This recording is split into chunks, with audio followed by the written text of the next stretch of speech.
कि बिना पियले नशा चढ़े। अरे ऐसा दारू हिया मरद मेहरारू के झगड़ा ना प्यार है। और ये गीत हमारे घर घर में सुनल गई।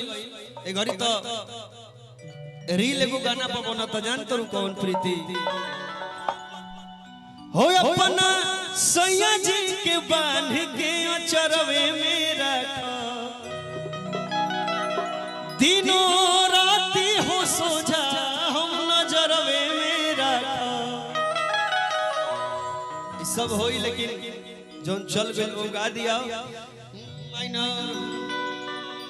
कि बिना पियले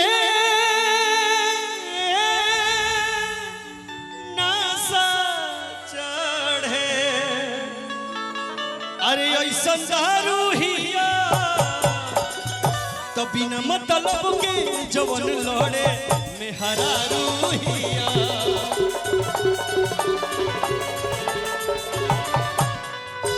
बिना मतलब के जवन लड़े में हरारू हिया।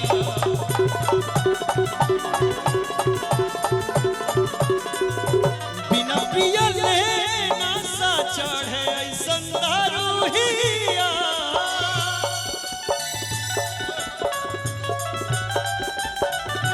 बिना पियले नशा चढ़े ऐसन दारू हिया।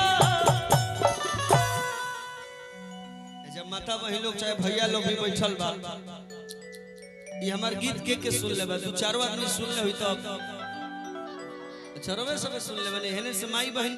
अच्छा अच्छा आप सुन ले बनी चाची तब के रोकी हमरा के हिट होके से मैं हिट हूं लेकिन मुझे नहीं पता मैं हिट हूं या नहीं लेकिन मैं हिट हूं।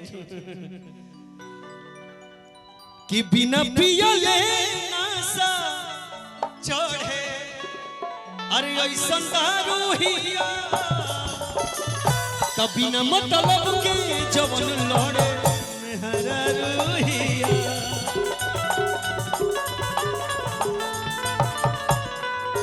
बिना मतलब के जवन लड़े में हरारू हिया।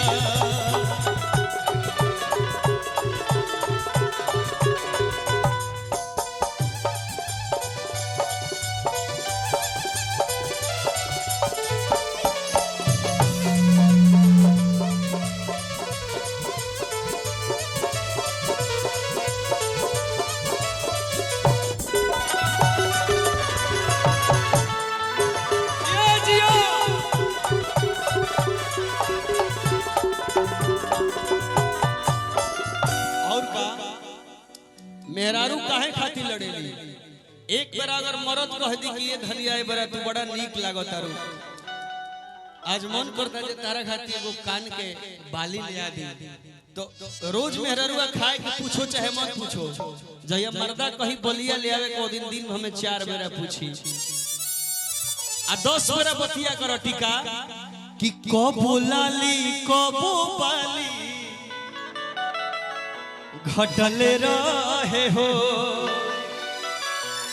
ए प्रीति ई बतिया हम साँच कह देनी काम माता जी ये हम बतिया साँचों में का कह देनी हां ई सच्चाई बा कि जो हम अगर मरद खुश होके कह देलस कि आज तारा खातिर मन करता जेगो कान के बाली ले आ दे तो मौगी वो दिन 4 बेरा खाए के पूछी। प्रीतिया उहे काम करेले हमरा के दिन हमें 4 बेरा पूछी जया हम कह देब जे तोरा खातिर हम कान के बाली ले आवत रही कि कबो लाली कबो बाली अरे घटले रहे हो। आए कही बतिया 10 बे दादा रटले रहे हो।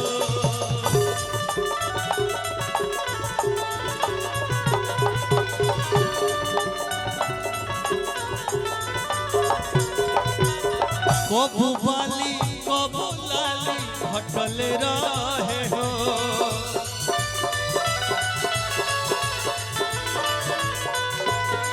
एक ही बतिया 10 बे दादा रटले रहे।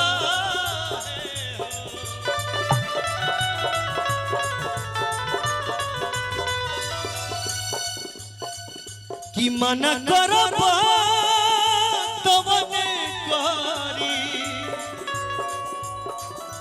सब जुझारू हिया कि मन करब तवने करी सब जुझारू हिया। लेकिन यही कड़ी में और हमार गीत चलल खुशी जी जानता नहीं खबर खुशी जी एगो गीत चलल हमार कि सब